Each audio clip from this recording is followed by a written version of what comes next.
Quando minha irmã gêmea entrou pela porta do meu quarto à 1 da manhã, usando o meu vestido de gala verde esmeralda, eu soube imediatamente que minha vida tinha acabado. Não porque ela estava machucada. Fisicamente ela estava impecável, nem um fio de cabelo fora do lugar, a maquiagem ainda perfeita, mas por causa do olhar dela. Carla e eu dividimos o mesmo útero, o mesmo DNA e, durante 32 anos, dividimos os mesmos segredos. Eu conhecia cada microexpressão daquele rosto porque era o meu rosto, e o que eu vi nos olhos dela, enquanto ela arrancava os brincos de diamante que meu marido tinha me presenteado, não era tristeza. Era fúria. Uma fúria fria, assassina, calculada. O tipo de raiva que não grita, mas que queima cidades inteiras até as cinzas. Ela jogou a pequena bolsa de mão da Chanel no chão, e o baque surdo no carpete felpudo soou como um tiro no silêncio da nossa casa. Eu estava encolhida na poltrona do canto, abraçada aos meus joelhos, ainda tremendo com o ataque de pânico que me impedira de ir à festa horas antes. Levantei os olhos, esperando que ela me dissesse que eu estava exagerando, que a festa tinha sido normal, que Ricardo, meu marido, tinha sentido minha falta. Mas Carla caminhou até mim, segurou meu rosto com as 2 mãos, as mãos dela estavam geladas, e disse a frase que rebobinou e reescreveu os últimos 5 anos da minha história. Camila, escuta bem o que eu vou te dizer. Aquele homem não te ama. Aquele homem não está preocupado com a sua saúde. Ele não quer te curar. Ela fez uma pausa, e eu pude ver a garganta dela oscilar enquanto engolia um choro de ódio. Ele está te matando. E hoje à noite, no banheiro daquela festa imunda, ele contou para o sócio exatamente como pretende enterrar o que sobrou de você. Meu nome é Camila. Tenho 32 anos e até 3 semanas atrás eu acreditava que estava ficando louca. Eu acreditava que era um fardo, uma esposa quebrada e instável que dependia da bondade infinita de um marido santo para sobreviver. Mas eu estava errada. E se você já sentiu, mesmo que por um segundo, que a pessoa que deveria te proteger é a causa da sua dor, eu preciso que você fique comigo. O que vou te contar agora não é apenas sobre traição conjugal, é sobre sobrevivência. Mas antes de te contar como 2 irmãs destruíram um império de mentiras, por favor, deixe o seu like, se inscreva no canal e me conta aqui nos comentários de onde você está assistindo. Isso ajuda a nossa voz a chegar mais longe. Para você entender o peso do que aconteceu naquela noite, preciso te levar de volta para antes do diagnóstico. Preciso que você entenda quem eu era antes de Ricardo me transformar em uma sombra. Carla e eu sempre fomos o clichê das gêmeas idênticas, mas com personalidades opostas. Carla era a tempestade, eu era a calmaria. Ela se tornou advogada criminalista, daquelas que jantam promotores no café da manhã. Eu me tornei professora universitária de literatura, apaixonada por Jane Austen e finais felizes. Nós éramos o equilíbrio perfeito uma da outra, até Ricardo aparecer. Ricardo era o tipo de homem que parecia ter saído de um catálogo de marido perfeito. Executivo de alto escalão de uma multinacional de logística, carismático, articulado, bonito de doer os olhos. Quando nos conhecemos, ele não apenas me cortejou, ele me estudou. Ele descobriu minhas inseguranças, meus sonhos e preencheu cada lacuna. No começo, Carla gostava dele. Ele te trata como uma rainha, ela dizia. Mas com o tempo, as coisas começaram a mudar. Sutilmente. Começou com comentários disfarçados de preocupação. Amor, você tem certeza que disse isso? Acho que você está confundindo as coisas. Ou, Camila, você esqueceu a chave no carro de novo. Anda tão distraída ultimamente, estou preocupado. No início, eu ria. Eu sempre fui um pouco avoada mesmo. Mas a frequência aumentou. Coisas sumiam e reapareciam em lugares estranhos. Documentos importantes desapareciam. E Ricardo estava sempre lá, com aquele sorriso paciente, condescendente, resolvendo meus erros. Aos poucos, ele começou a afastar a Carla. Sua irmã é muito intensa, Camila. Ela te deixa agitada. Toda vez que ela vem aqui, você fica ansiosa depois. Acho melhor darmos um tempo nas visitas para o bem da sua saúde. E eu, tola, apaixonada e já duvidando da minha própria sanidade, concordei. Eu me afastei da minha outra metade. Nos últimos 2 anos, Carla e eu nos falávamos pouco, e sempre sob a supervisão sutil de Ricardo. Então vieram os episódios. Eu comecei a ter tremores, insônia, crises de choro sem motivo. Ricardo me levou aos melhores médicos, todos amigos dele, claro. O diagnóstico era vago, estresse severo, início de depressão, talvez um desequilíbrio químico precoce. Comecei a tomar remédios, muitos remédios. Pílulas azuis para dormir, brancas para acordar, amarelas para estabilizar. Eu vivia em uma névoa, parei de dar aulas. Minha carreira, que eu amava tanto, virou fumaça. Eu passava os dias em casa, vagando pelos cômodos da nossa mansão em Alphaville, sentindo que eu estava desaparecendo. E Ricardo? Ah, Ricardo era o mártir. Para os amigos, para a família, para os colegas de trabalho, ele era o santo que cuidava da esposa inválida. Pobre Ricardo, eu imaginava eles dizendo. Tão jovem, tão bem-sucedido, preso a essa mulher louca. O ápice desse inferno foi na semana passada, a festa anual da empresa, o evento do ano. Ricardo deixou claro, semanas antes, que minha presença era obrigatória. O CEO global estará lá, Camila. Preciso mostrar que tenho uma família estável. Não me envergonhe. A pressão foi esmagadora. No dia da festa, eu estava uma pilha de nervos. Tinha passado o dia experimentando vestidos que pareciam não caber mais no meu corpo, que tinha emagrecido demais por causa da medicação. Quando a noite chegou, eu estava pronta, maquiada, vestida. Mas quando me olhei no espelho, não me reconheci. Vi um fantasma. Comecei a hiperventilar. Minhas mãos tremiam tanto que não conseguia fechar o fecho da pulseira. O ar não entrava. Caí no chão do closet, chorando, estragando a maquiagem, soluçando de pânico. Ricardo entrou no quarto. Ele não correu para me ajudar. Ele não me abraçou. Ele parou na porta, ajustando as abotoaduras de ouro do punho, e suspirou. Um suspiro longo, de tédio. Sério, Camila? De novo? Você não consegue fazer uma única coisa simples por mim? A voz dele era gelo puro. Eu não consigo, Ricardo. Eu não consigo respirar, eu implorei. Você é patética, ele disse, checando o relógio. Tome mais um calmante e pare com esse teatro. Eu vou descer para esperar o motorista. Se você não estiver lá embaixo em 10 minutos, nem precisa descer. Ele saiu e bateu a porta. Foi nesse momento de desespero absoluto que o interfone tocou. Não era o motorista. Era Carla. Ela tinha vindo de surpresa. Algo que ela não fazia há meses. Sentindo, coisa de gêmeas, que algo estava muito errado. Quando ela entrou no quarto e me viu no chão, encolhida em posição fetal, vestida de gala e chorando, a expressão dela mudou de preocupação para algo sombrio. O que ele fez? Foi a única coisa que ela perguntou. Eu tentei explicar, gaguejando, que a culpa era minha, que eu estava doente, que eu ia estragar a noite dele. Carla me levantou, me colocou sentada na cama e limpou meu rosto com uma toalha úmida. Ela olhou para o vestido verde esmeralda manchado pelas minhas lágrimas. Depois, olhou para o próprio corpo no espelho. Carla e eu somos idênticas. Mesma altura, mesmo peso, mesmo corte de cabelo.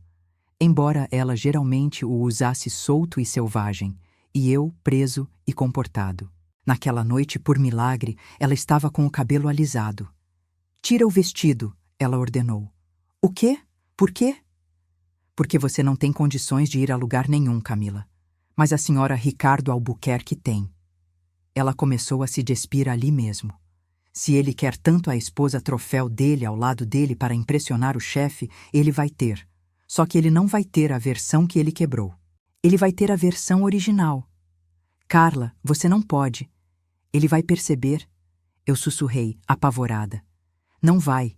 Ele não olha para você há meses, Camila. Ele olha através de você.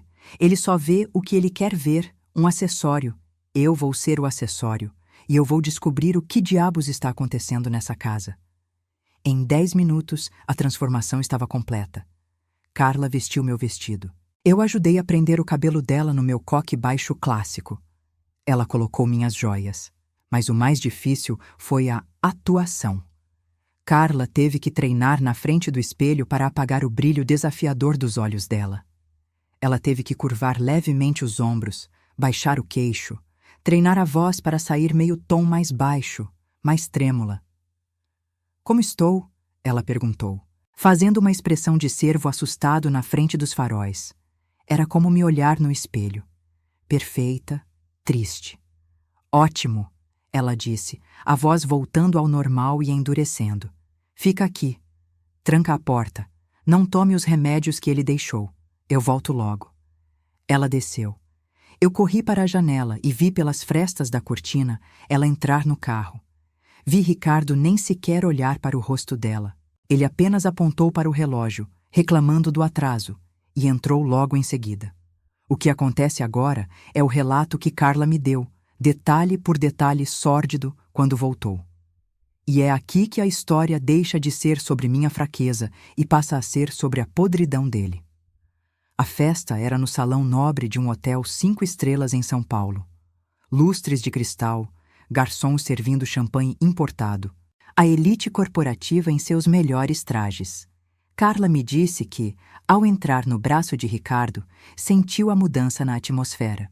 As pessoas não olhavam para ela com admiração, olhavam com uma curiosidade mórbida, sorrisos de pena, sussurros disfarçados com taças na boca. "Ah, ela veio." Carla ouviu uma mulher comentar. Corajoso da parte dele trazê-la, considerando o último escândalo no jantar de Natal. Que escândalo? Eu não me lembrava de escândalo nenhum no Natal. Minha memória estava tão ruim assim? Ricardo interpretava o papel com maestria. Ele segurava o braço dela com firmeza. Firmeza demais, Carla notou. Um aperto que deixaria marcas roxas no dia seguinte. Ele a guiava pelo salão como se guiasse uma criança ou uma senhora senil. "Sorria, querida." Ele sussurrava no ouvido dela com uma voz que para os outros parecia carinhosa, mas que de perto era uma ameaça. "Não abra a boca a menos que perguntem algo. E se perguntarem, diga que está se sentindo melhor, mais cansada." Carla obedeceu. Ela circulou, aceitou os cumprimentos condescendentes das esposas dos outros diretores. "Camila, querida, você está tão pálida. Precisa se cuidar", dizia uma. "Ricardo é um anjo por ter tanta paciência", dizia outra. Carla fervia por dentro, mas mantinha a máscara de esposa dócil e medicada. Depois de 2 horas daquela tortura psicológica, Carla precisava de um tempo. O aperto de Ricardo no braço dela estava cortando a circulação, e o nojo que ela sentia por aquelas pessoas estava ficando difícil de esconder. Ricardo estava ocupado bajulando o CEO global, rindo alto de piadas sem graça. Carla aproveitou a distração. "Vou ao toalete retocar o batom", ela sussurrou, mantendo a cabeça baixa. "Rápido!" ele rosnou, sem olhar para ela. "Não se perca." Carla foi em direção aos banheiros, mas não entrou no feminino imediatamente. O local do evento tinha uma daquelas antessalas de luxo, um lounge reservado com sofás de veludo e espelhos imensos, que servia de área comum antes da divisão dos banheiros masculino e feminino. Estava vazio. Carla entrou, foi até um dos espelhos e apoiou as mãos na bancada de mármore, respirando fundo, tentando se acalmar para não voltar lá fora e dar um soco na cara do meu marido. Foi quando a porta do lounge se abriu e vozes masculinas entraram. Carla, por instinto, e talvez por anos de experiência lidando com criminosos que acham que ninguém está ouvindo, deslizou rapidamente para trás de um biombo decorativo alto, cheio de plantas artificiais, que separava a área de estar. Eram 2 pessoas. Uma voz ela reconheceu imediatamente: Ricardo. A outra ela demorou 1 segundo, mas identificou como André, o advogado da empresa e melhor amigo do meu marido. "Você viu a cara do velho quando eu cheguei com ela?" Ricardo riu. O som era diferente do riso social que ele usava lá fora. Era um riso feio, zombeteiro. Ponto para mim, o marido dedicado cuidando da esposa problemática. Você tem estômago de avestruz, Rick? André respondeu. Ouvi o som de um isqueiro e o cheiro de charuto preencheu o ambiente proibido. Ela parece um zumbi. O que você deu para ela hoje? O dobro da dose habitual de clonazepam, misturado com um antipsicótico novo que o Dr. Sampaio receitou. Deixa ela mansa, mas com essa cara de quem viu um fantasma. É perfeito para a narrativa. Carla disse que nesse momento teve que morder o próprio punho para não gritar. Eu estava sendo drogada, dopada propositalmente para parecer louca. E o plano? O prazo está apertando, André perguntou, o tom ficando sério. O divórcio não é uma opção, Rick. Se você se separar agora, com o regime de comunhão total, ela leva metade. E metade das suas ações na holding significa que você perde o controle majoritário. O conselho te come vivo. Eu sei fazer conta, André. Não vai ter divórcio, Ricardo disse com uma tranquilidade assustadora. Por que você acha que eu estou investindo tanto nesse teatro de esposa louca há 2 anos?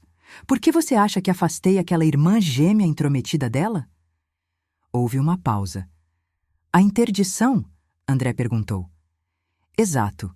O laudo final do Sampaio sai semana que vem.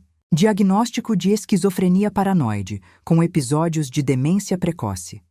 Incapaz de gerir a própria vida, os próprios bens e a própria herança.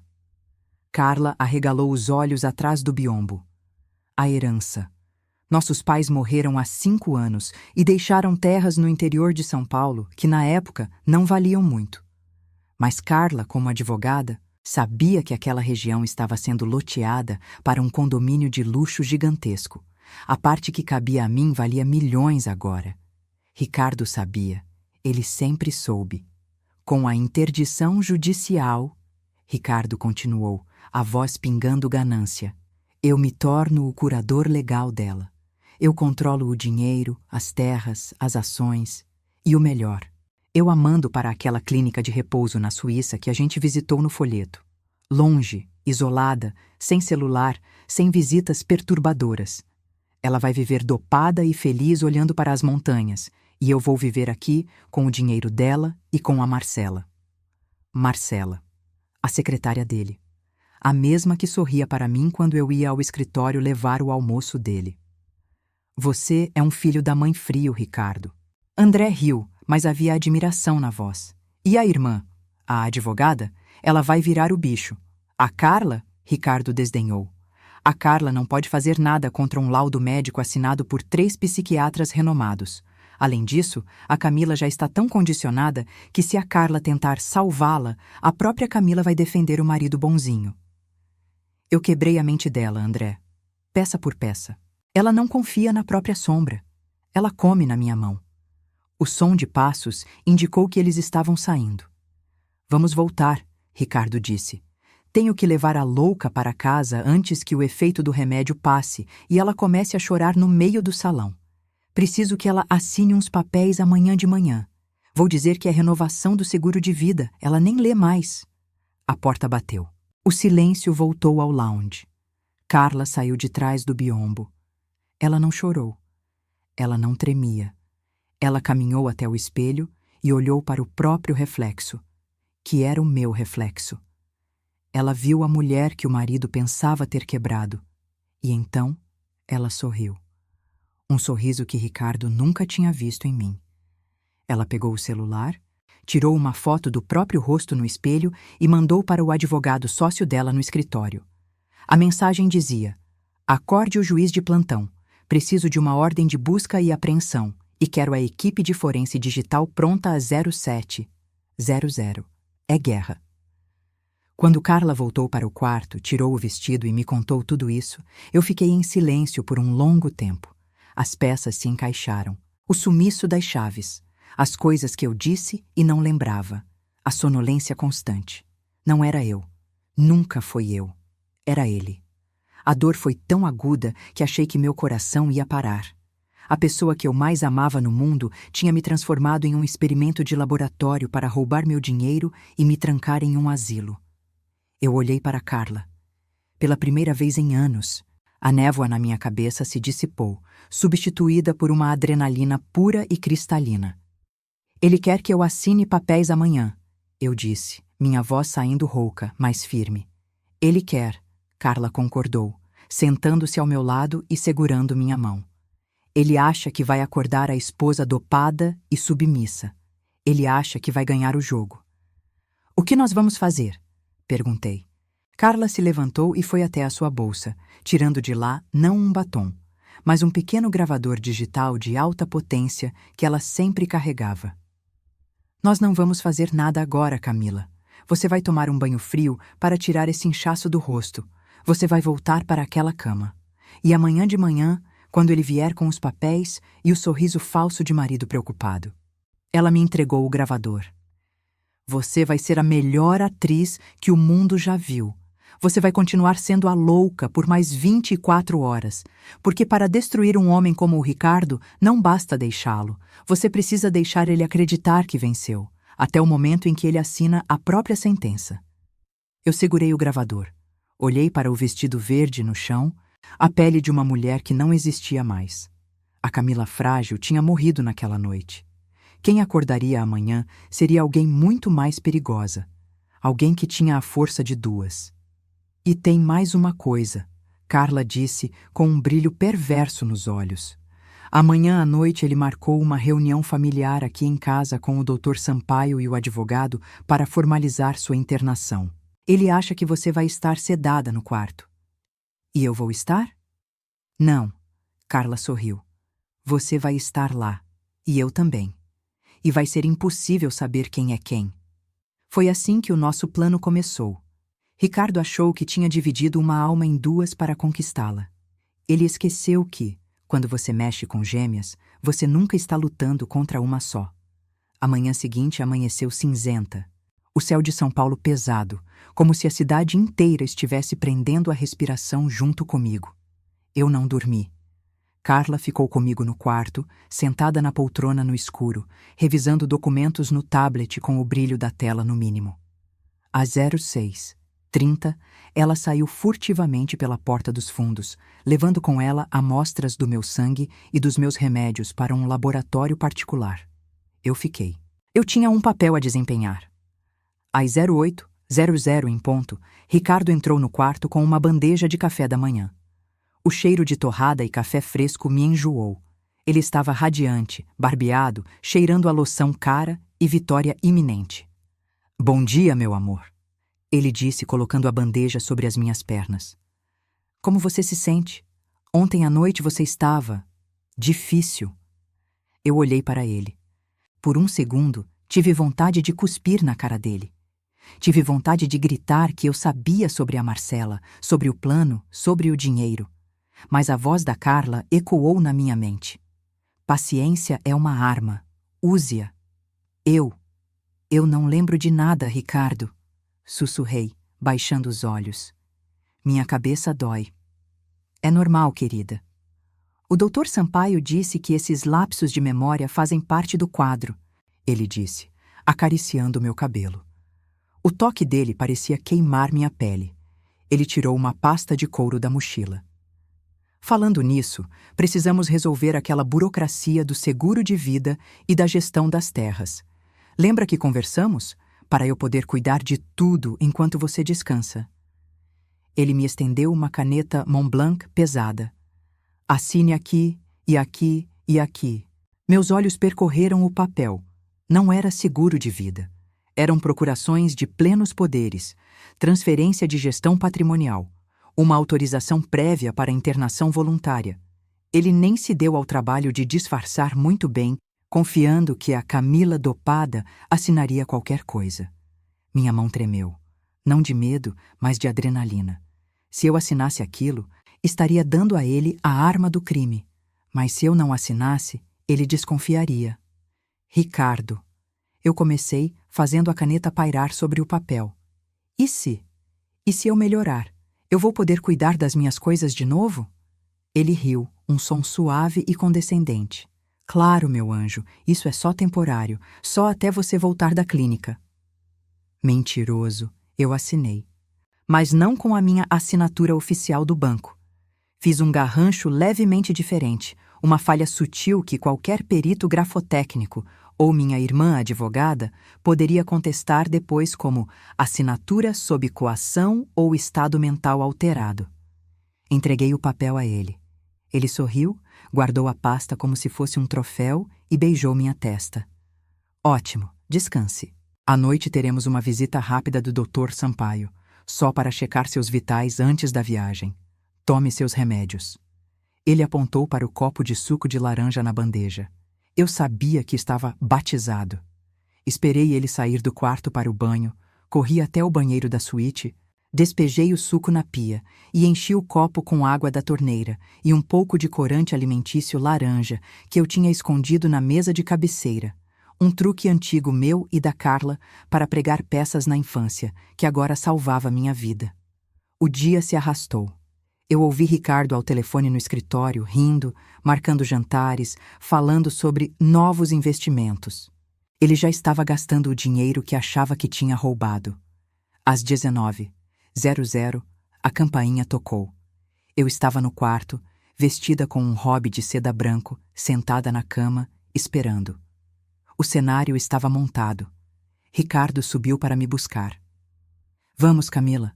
O Dr. Sampaio e o André estão lá embaixo. Eles querem te ver. Eu levantei, fingindo fraqueza, apoiando-me no braço dele. Descemos a escadaria de mármore. A sala de estar estava iluminada, os sofás de couro ocupados pelos abutres. Dr. Sampaio era um homem baixo, calvo, com olhos que nunca fixavam em nada. Ele receitava veneno para mim há 2 anos e chamava de cura. André, o advogado, tinha um copo de uísque na mão e parecia entediado. Ah, a bela adormecida, André disse sem levantar. Podemos agilizar isso. Tenho um jantar às 9h. Sente-se, Camila. Ricardo me guiou até uma poltrona isolada. O doutor só vai fazer umas perguntas. Camila, o Dr. Sampaio começou, abrindo uma pasta. Ricardo me disse que você teve outro surto ontem. Agressividade, confusão mental. Você confirma? Eu olhei para os 3 homens na sala.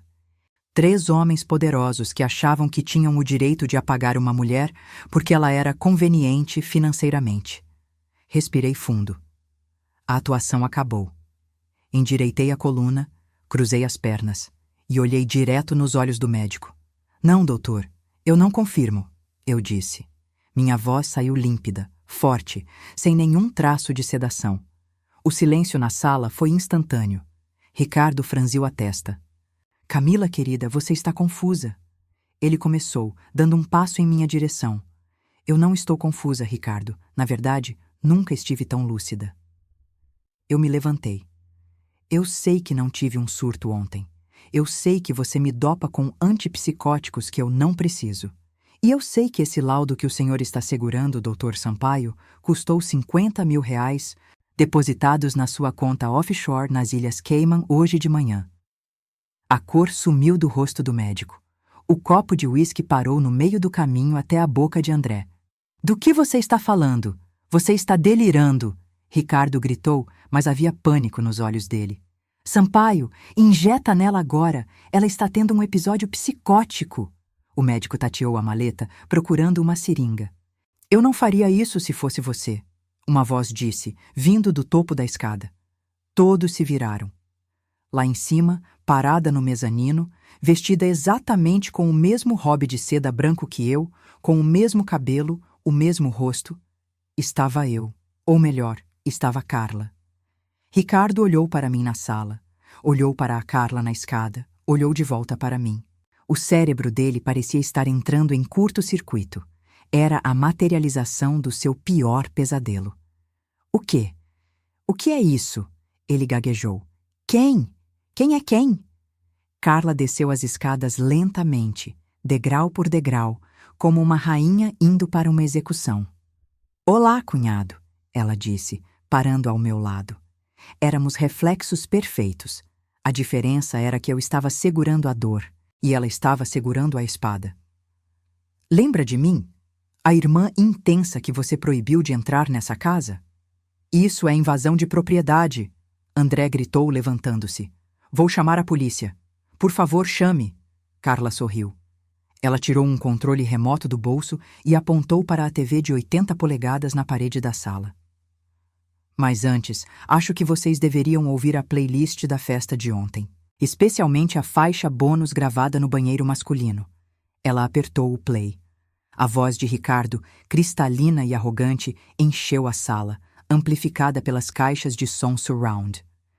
Eu a mando para aquela clínica de repouso. Ela vai viver dopada e feliz. E eu vou viver aqui, com o dinheiro dela e com a Marcela. A sala congelou. Ricardo estava branco como papel. Ele olhou para o doutor Sampaio, que estava fechando a maleta com as mãos trêmulas, tentando fugir. Isso é ilegal. Ricardo rugiu, avançando para cima de nós. Gravação clandestina. Não vale em tribunal. Vocês não têm nada. Eu sou o marido. Eu sou o curador dela. Ele levantou a mão para me agarrar, para me bater, para fazer o que sempre fez: intimidar. Mas antes que ele pudesse me tocar, Carla se moveu. Não com a delicadeza de uma professora de literatura, mas com a precisão de quem faz Krav Maga há 5 anos. Ela torceu o pulso dele, girou o corpo e o jogou de cara no tapete persa com um baque seco. Ele grunhiu de dor, tentando levantar, mas Carla colocou o salto-agulha nas costas dele, prendendo-o no chão. Você não ouviu a parte em que eu disse que sou advogada criminalista, Ricardo. Ela disse, olhando para baixo com nojo. Gravação feita por um dos interlocutores ou em legítima defesa de terceiros em risco de vida é admissível sim, especialmente quando corrobora a tentativa de cárcere privado qualificado, estelionato, falsidade ideológica e lesão corporal grave por envenenamento. Envenenamento? Ele cuspiu no tapete. O suco de laranja de hoje de manhã, eu disse, olhando para ele de cima. Nós guardamos. O laboratório já confirmou. Você tem me dado doses tóxicas de remédios tarja preta há meses. Isso é tentativa de homicídio, Ricardo. Nesse momento, as sirenes que já estavam se aproximando ao longe invadiram a rua do nosso condomínio fechado. Luzes azuis e vermelhas dançaram pelas janelas da sala. Você armou para mim. Ele sussurrou derrotado, o rosto esmagado no chão. Sua vadia maluca. Eu me agachei perto dele. Pela primeira vez em anos não senti medo. Senti pena. Pena de quão pequeno ele era. Não, Ricardo. Eu não sou maluca. Eu sou apenas uma mulher que cansou de ser a sua vítima. E, felizmente, eu nunca estive sozinha. A polícia entrou. Foi um espetáculo. Dr. Sampaio tentou alegar imunidade médica, mas saiu algemado. André tentou ligar para um juiz amigo, mas teve o celular apreendido. E Ricardo? Ricardo foi arrastado para fora da sua mansão perfeita, gritando que era um erro, que ele era um homem de bem, que eu era a louca. Ninguém acreditou. Os vizinhos estavam todos na rua, assistindo. Eu vi, da porta de casa, o momento em que colocaram ele na viatura. Ele olhou para mim uma última vez. Eu estava parada na soleira da porta, de mãos dadas com Carla. 2 mulheres idênticas, inquebráveis. Eu não desviei o olhar. Eu acenei. Um tchauzinho leve, com a ponta dos dedos. 1 ano depois. Hoje, estou gravando este vídeo da varanda do meu novo apartamento. Não é uma mansão em Alphaville. É um lugar menor, cheio de luz, cheio de livros, e o mais importante, é meu. O processo criminal foi brutal. Ricardo tentou de tudo, mas as provas eram irrefutáveis. O áudio do banheiro, os exames toxicológicos do meu sangue, as assinaturas falsificadas, os desvios de dinheiro que a auditoria forense da Carla encontrou na empresa dele. Sim, ele roubava a empresa também, o que fez o CEO global testemunhar contra ele com prazer. Ricardo foi condenado a 18 anos de prisão por cárcere privado, lesão corporal grave, estelionato e fraude. Ele perdeu tudo. A Marcela, a amante, sumiu no momento em que o dinheiro acabou. Ele está sozinho, em uma cela que não tem nada de luxuoso. Eu? Eu recuperei minha vida. Voltei a dar aulas. A universidade me recebeu de braços abertos. Parei com todos os remédios, sob supervisão de um médico de verdade, e descobri que minha loucura era apenas a reação natural de uma pessoa sendo torturada psicologicamente. Carla e eu somos inseparáveis novamente. Ela abriu seu próprio escritório de advocacia focado em defender mulheres vítimas de violência patrimonial e psicológica. Nós usamos o dinheiro da indenização que tirei do Ricardo para financiar o projeto. Sabe, durante muito tempo, eu me perguntei por que eu não percebi antes. Por que eu deixei chegar a esse ponto? A culpa é um sentimento difícil de matar. Mas hoje eu entendo que o abuso não começa com um tapa. Ele começa com uma crítica sutil, com um isolamento disfarçado de cuidado, com a desvalidação da sua realidade. Ele te faz duvidar de quem você é. Ricardo achou que podia apagar minha luz. Ele achou que, se me separasse da minha irmã, eu quebraria. Mas ele esqueceu a regra básica da natureza. Gêmeas sentem a dor uma da outra. E quando uma cai, a outra levanta por duas. Se você está assistindo a isso e sente que está ficando louca dentro do seu relacionamento, se você sente que está pisando em ovos, que sua memória falha só quando ele diz que falha, escute sua intuição. Escute sua irmã, sua amiga, sua mãe. Não deixe ninguém reescrever a sua realidade. Meu nome é Camila. Eu não sou louca. Eu sou livre. E Ricardo? Bom, espero que ele goste do silêncio da prisão, porque foi a única coisa que restou para ele ouvir. Se essa história te tocou, compartilhe. Mande para aquela amiga que precisa abrir os olhos. A gente nunca sabe quem está precisando de um espelho para ver a verdade. Obrigada por me ouvirem. Até a próxima.